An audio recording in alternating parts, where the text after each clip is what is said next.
What's up everyone, this is Cloud Chief, and in today's video we are going over Rank 2 Windurst missions.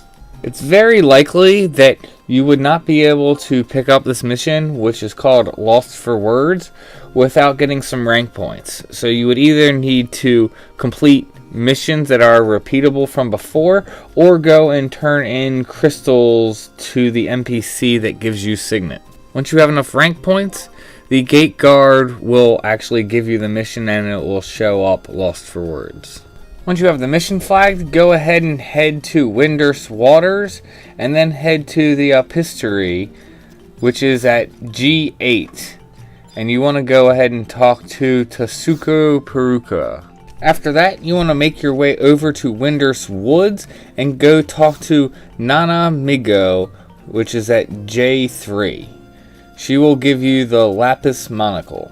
If she does not give you the monocle, just talk to her again because she is involved in multiple quests. You now need to make your way to Maze of Shakarami, which is at K5 in Tarongi Canyon. It would be really good to make sure you have a map of the maze because as it's labeled, it's kind of a maze and it's easy to get lost. Once you're there, you want to make your way to G6.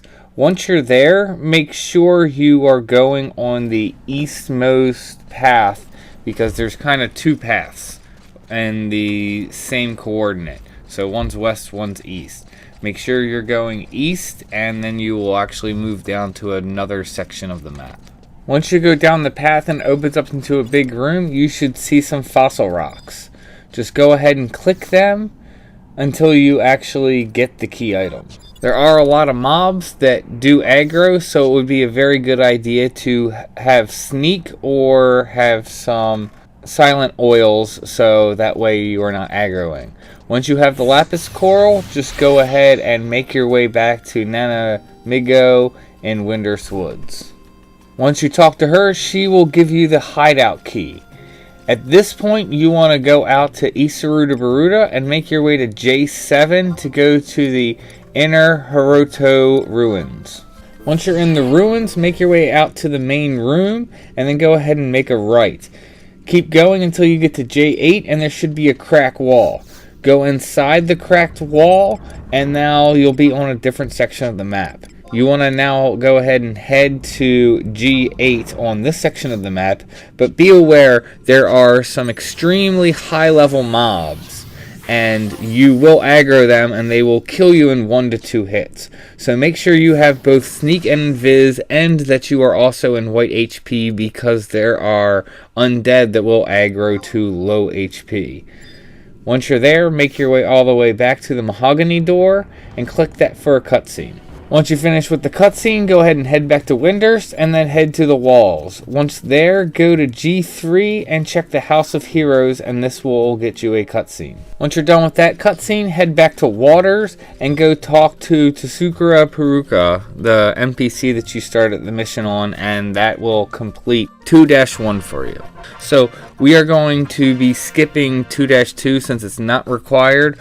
All you need to do is have enough rank points so that way you can pick up 2-3, the 3 kingdoms. So just go ahead and trade some crystals to the Conquest NPC, the NPC that gives you Signet, and then you should be able to pick up 2-3, which is called the 3 kingdoms. Just to be aware, there are multiple ways you can do this, as you need to be going to Windurst, Bastok, and Sandoria to complete this whole mission. So it's also good if you have the home points for those, but if not, I will advise you to take Unity Warp so you can get to the other cities much faster. Hopefully you are already with the Unity and have accumulated some points so you can do that. Otherwise you will have a lot of running around to do. Also, because there are multiple paths you can take, I'm going to only give the one path that I think is the easier path to take and will be overall less work and time consuming. However, this is just my opinion. If you feel up for it and want to do research and go take the other path, feel free to do whatever you want to do. So once you've picked up the mission, the 3 kingdoms from the gate guard, go ahead and head to Heaven's Tower and speak to Kupipi. She will give you a key item letter to the consoles. Once you have the letter key item, we're going to go ahead and make our way out to Sandoria. If you haven't been out there already and can't just warp via Crystal, go ahead and go talk to the Unity NPC and go ahead and say that you want to warp using the level 99 warp and warp to Ronafair. Once you are there, you will be relatively close. You can just go ahead and walk or ride your mount to Sandoria. Once you're in Sandoria, make your way to Northern Sandoria and you want to go to the Windurst Consulate. You can find this around H9.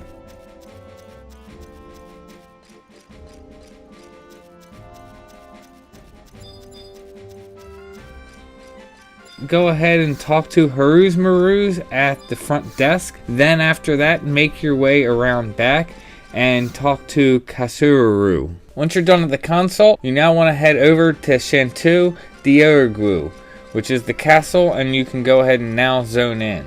Once you go in, you want to speak to Havler. Once you're done talking to Havler, you want to make your way out to Gelsba Outpost. And you can get there by going out to West Ronafair and then going up to E4, and that will zone you into Gelsba Outpost. Once you're in the outpost, make your way to H7 and you're looking for a notorious monster named War Chief Vegit.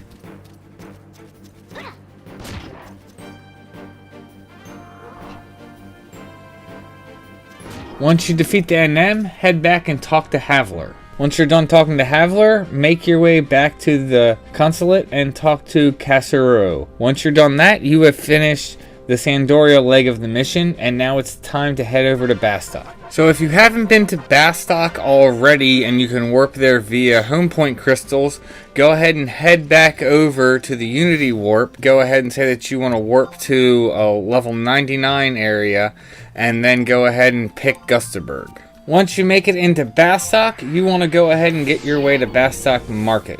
Once you're in Markets, go ahead and then zone into Metalworks, which you can find at H7. If you happen to already have the home point crystals for Metalworks, you want to go ahead and warp to home point 1. Once you're in Metalworks, you want to make your way to Windurst Consulate. This is at I7. And then you want to go ahead and talk to Patpat. Next, you want to go talk to Pius, who is at J8. Next, you want to go over and talk to Grome, who is at H9 in Metalworks.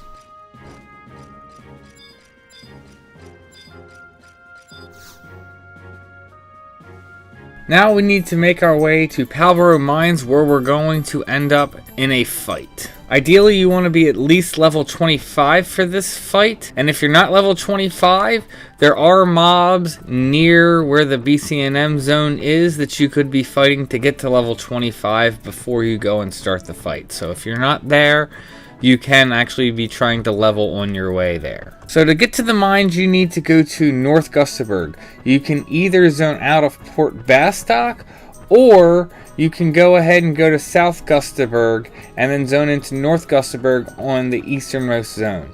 After that, you need to make your way all the way up to K3, where the zone is into the mines. I highly recommend that you have a map of the mines, as this place is a little bit like a maze in and of itself. What I recommend is following the path that I've laid out here and make your way to the elevator. Once you get to the elevator, go ahead and hit the switch, and typically the elevator is already upstairs. You'll have to bring it down, and then just ride the elevator up to the 3rd floor. The elevator will drop you off around I8 on the 3rd floor, and you need to make your way down to where the zone line is, which is at H10. However, you need to walk your way around. So go ahead and follow the directions on the map, and this will go ahead and zone you into the shrine where the BCNM is. Once you are ready, go ahead and click the circle and then pick the mission, the 3 Kingdoms. You will go ahead and zone in and you will get a cutscene. Once you're out, go ahead and summon your trust, and this will be against an Arium and a Dragon. The Arium is the eye. You need to take out both mobs to clear this, and I recommend taking out the eye first, then the dragon. If you're on a job that does have the spell sleep, you can go ahead and sleep the dragon, and that way you only need to worry about one mob at a time. Although if you don't have sleep, it's not really that big of a deal. You could also engage the dragon first and let your tank, if you are not a tank, get hate on the dragon, then switch to the eye and then kill the eye. And once the eye is dead, then of course switch back to the dragon. That way your tank should keep hate for at least most of the fight, because this fight shouldn't take you very long. Once you finish the fight, go ahead and enjoy the cutscene, and then you gotta head back to Metalworks and talk to Patpat. After that, you want to head back to Windurst and go to Heaven's Tower and speak to Kupipi again. This will complete your mission, and you will now have an adventure certificate, and you will now be rank 3. Congratulations, because this is a big step forward for you in your missions and adventures through Vana'diel. And that wraps up this video. I hope you guys got some value out of this. I hope you guys enjoyed the video, and may you have success in all you do.